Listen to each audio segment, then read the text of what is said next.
លេងកំពុងស្ពឺលឺល្បីរុនទឺសំបូរស្រីស្រស់ពេលចូលឆ្នាំថ្មីបាញ់ចេញសំរោះ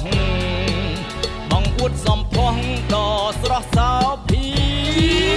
ប្រមកពីនៅបោហើលេបខាយបើចង់សប្បាយអញ្ជើញឆាប់រា